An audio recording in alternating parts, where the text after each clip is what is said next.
नमस्ते। आज हम पढ़ने वाले हैं शब्द भेद, जो रचना, व्युत्पत्ति और बनावट के आधार पर हम पढ़ेंगे। रचना के आधार पर अर्थात वो शब्द लिखे कैसे जाते हैं, उनका अर्थ क्या होता है, किस तरह से उनकी बनावट होती है, ये हम जानने की कोशिश करते हैं। रचना के आधार पर जो शब्द भेद होते हैं वो 3 प्रकार के होते हैं। पहला है रूढ़ शब्द और रूढ़ी शब्द, जिसको हम रूढ़ी शब्द भी कहते हैं। दूसरा है यौगिक शब्द और आगे है योगरूढ़ शब्द। अब देखिए रूढ़ शब्द किसे कहते हैं। रूढ़ शब्द एक उदाहरण के माध्यम से समझते हैं हम, जैसे घर, जल। आपने देखिए ये 2 शब्द मैंने यहाँ पे लिखे हैं, घर और जल। घर में 2 वर्णों के मेल से बना है। अगर मैं इसको अलग अलग कर दूँ, घ को अलग कर दूँ और र को अलग कर दूँ, उसी तरह से जल में ज अलग कर दूँ और ल अलग कर दूँ, तो अब आप देखिए क्या हमारे पास यहाँ पर कोई भी सार्थक खंड बचता है। सार्थक खंड का मतलब ये है कि इस घर को मैंने 2 खंडों में विभाजित कर दिया है, घ और र। इसके मैंने 2 खंड बना दिए हैं, 2 भाग बना दिए हैं, घ और र। देखिए इस घ का क्या कोई अपना अर्थ है, कोई अलग से क्या ये कोई शब्द है, तो नहीं है। वैसे ही र का क्या अपना कोई एक अलग अर्थ है, नहीं है। उसी तरह से ज और ल, जल में ज और ल, इनका भी कोई अपना अलग अर्थ नहीं है। यानी ये 2 जो खंड मैंने किए हैं, ये दोनों खंड सार्थक नहीं है, निरर्थक खंड है।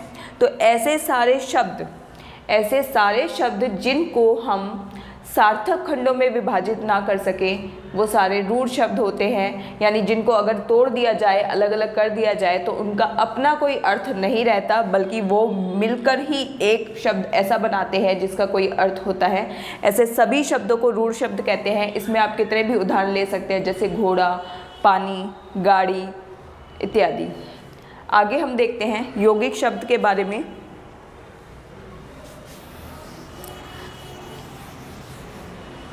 यौगिक शब्द के बारे में जानते हैं। तो देखिए यौगिक शब्द ऐसे शब्दों के मेल से बनता है जो 2 शब्दों से बने हुए हैं, जैसे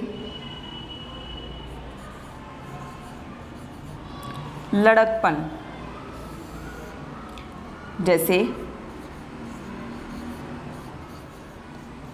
रिक्शा वाला।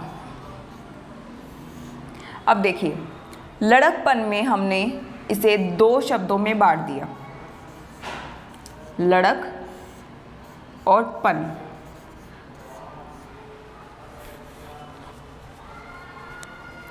ऐसे ही हमने रिक्शा वाला को भी 2 शब्दों में बांट दिया, रिक्शा और वाला। देखिए लड़कपन यहाँ पे मैंने लिखा है, लड़कपन को मैंने 2 शब्दों में विभाजित कर दिया, लड़क और पन। लड़कपन उस अवस्था को कहते हैं जैसे जब बच्चे 15-16 साल की अवस्था में होते हैं, उसे लड़कपन कहते हैं। तो लड़क यहाँ पर एक शब्द हो गया जो कि लड़का शब्द को का बोध करा रहा है, और पन जो है वो एक प्रत्यय है यहाँ पर। उसी तरह से रिक्शा वाला, रिक्शा एक शब्द है जो कि रिक्शा हमें जानते हैं जिसमें हम बैठ कर जाते हैं, और दूसरा वाला, रिक्शा चलाने वाले को रिक्शा वाला कहा जाता है। तो ये वाला, ये भी एक प्रत्यय है।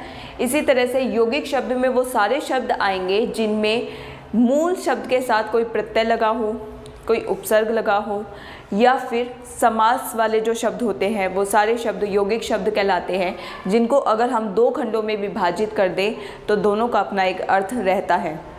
आगे हम पढ़ते हैं योगरूढ़ शब्द।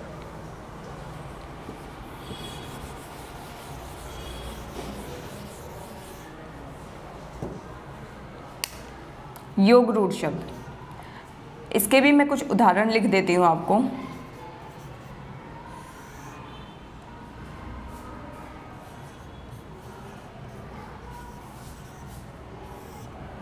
देखिए योगरूढ़ शब्द, रूढ़ का क्या मतलब था। रूढ़ का मतलब था कोई एक ऐसा शब्द जिसका एक ही अर्थ रहे, है ना। उसके अगर हम खंड कर देंगे तो उनका अपना कोई अर्थ नहीं रहता। योगी का मतलब था जो 2 शब्दों के मेल से बना हुआ है और दोनों का अलग अलग मतलब भी बनता है। तो योगरूढ़ शब्द में योग भी है और रूढ़ भी है। योगरूढ़ शब्द में दोनों ही हैं। अर्थात इसमें क्या होगा कि इसमें जो शब्द होंगे वो दो शब्दों के योग से बने हुए हैं, दो शब्दों के मेल से ही बने हुए हैं, और दोनों को हम अलग अलग करेंगे तो उनका अपना अपना एक अर्थ भी रहेगा। साथ ही वो दोनों शब्द मिलकर किसी एक तीसरे अर्थ में रूढ़ हो जाएंगे। यानी दोनों शब्द मिलकर, दोनों का अपना अपना मतलब है, लेकिन दोनों मिलकर किसी तीसरे अर्थ का हमें बोध कराएंगे। वो सारे शब्द योग रूढ़ शब्द होते हैं। जैसे हम उदाहरण के माध्यम से पढ़ते हैं गजानन। गजानन में जो शब्द है वो है गज जमा आनन। गज का मतलब आप जानते हैं हाथी, और आनन का अर्थ होता है मुख। अर्थात गजानन उसे कहते हैं जिनका जो मुख है हाथी के समान है। वो आप जानते हैं हमारे भगवान जी गणेश जी को हम गजानन के नाम से संबोधित करते हैं। तो ये दोनों शब्द हाथी का मुख, इन दोनों शब्दों से मिलाकर जो शब्द बना गजानन, वो एक तीसरे अर्थ यानी गणेश भगवान के अर्थ में रूढ़ हो गया है, इसलिए ये शब्द योग रूढ़ शब्द है। उसी तरह से दशानन। दशानन में जो दो शब्द बने हैं वो हैं दश जमा आनन। दश का मतलब है जो हम 10 हमारी जो संख्या है वो, और आनन मुख, यानी वो जिसके 10 मुख हैं। और आप जानते हैं दशानन हम रावण को कहते हैं। यानी ये दोनों शब्द मिलकर जिनका एक अपना एक अलग अलग अर्थ है, 10 का अलग एक अर्थ है संख्या, और आनन का अलग अर्थ है मुख, लेकिन ये दोनों शब्द मिलकर एक तीसरे अर्थ में रूढ़ हो गए हैं। यानी ये दोनों मिलकर रावण को संबोधित कर रहे हैं, तो ये योग रूढ़ शब्द है। ऐसे सारे शब्द जिनका अगर हम शब्दांश अलग अलग कर दें तो उन दोनों शब्दांशों का, दोनों खंडों का अलग अलग मतलब रहेगा, लेकिन वो दोनों खंड मिलकर एक साथ मिलकर वो किसी तीसरे अर्थ को संबोधित करेंगे। वो सारे शब्द योग रूढ़ शब्द हैं। जितने भी हमारे बहुवीरी समास के उदाहरण होते हैं वो सारे शब्द योग रूढ़ शब्द में ही आते हैं। उम्मीद है आपको ये वीडियो समझ आई होगी, पसंद आई होगी, और अगर आपका कोई भी डाउट है तो आप उसे कमेंट सेक्शन में ज़रूर लिखें, मैं उसका आंसर आपको करूँगी। इस वीडियो को लाइक करें, शेयर करें और सब्सक्राइब करें।